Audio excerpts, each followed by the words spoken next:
Are you looking to get new flooring in your home, but you're wanting to install yourself? In this video, we're going to highlight 3 helpful tips that will assist you along the way in installing your new floor.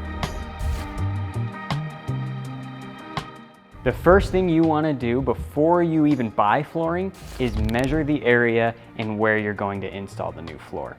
Keep in mind that most flooring requires waste or product on top of the total area of your home. The reason for this is because you might make mistakes along the way and you need some extras to satisfy cuts. Once you cut a certain product, maybe you can't use it anymore. Most products, hard surface, require anywhere between 8 to 15% waste. Most carpet jobs require around 30% waste.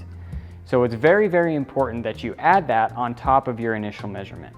If you're worried about getting the quantities just right, we recommend getting professionally measured.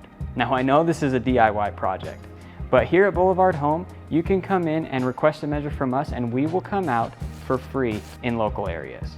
We'll get you measured, we'll tell you exactly what you need, and then you can get on your way. One more reason you might consider getting professionally measured is professional estimators can usually identify very small details regarding your project, such as what trim pieces you might need, what you need to do with your baseboards, subfloor preparation, and more. So again, go ahead and tackle that measure yourself, but if you're unsure, please come in and get professionally measured.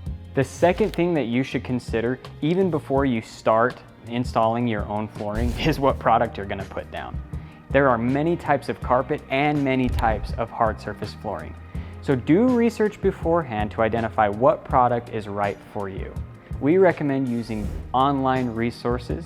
There's plenty of blog posts, and even YouTube is a great resource as well. In addition, while you're doing that research, you're gonna find out a good idea of how difficult or how easy that installation process might be. Now, some flooring is exceptionally easy to install, while others require a little bit more time and a little bit more effort. So if you're curious about what product you want to install and what difficulty level you want to match up with, we actually recommend going to major manufacturers' websites like shawfloors.com or mohawkflooring.com. They have step-by-step installation guides to installing their products, and that will give you a good idea moving forward.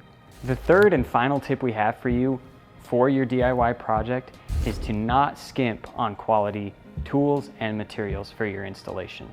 The last thing you're going to want is your tools to break when you're well into your DIY project, causing you to have to get up and go to the store to buy a new one. The quickest way to void product warranties is to take a shortcut. If you break a plank or tear some carpet, you might be tempted to just fix it with some glue or some caulk, and that will void your product's warranties. The last thing we want is for that warranty to become void, because when that does, the cost of repairing your floor falls on you, and that's not what we want. You'll want to make sure you have the best quality of tools, the best saws, the best hammers, the best tapping blocks, in order to install your floor properly. If you're installing hard surface flooring, particularly LVP, laminate, or hardwood, you're going to need very particular saws and tapping blocks.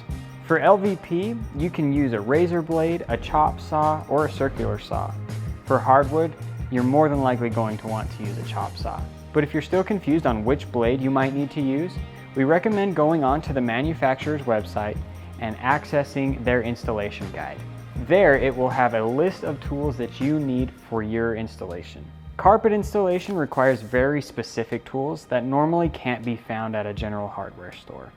So again, we recommend doing research beforehand and making sure you have access to the tools that you'll need to complete your installation. We won't lie to you, unless you've installed flooring before, it can be an incredibly difficult and taxing thing to do.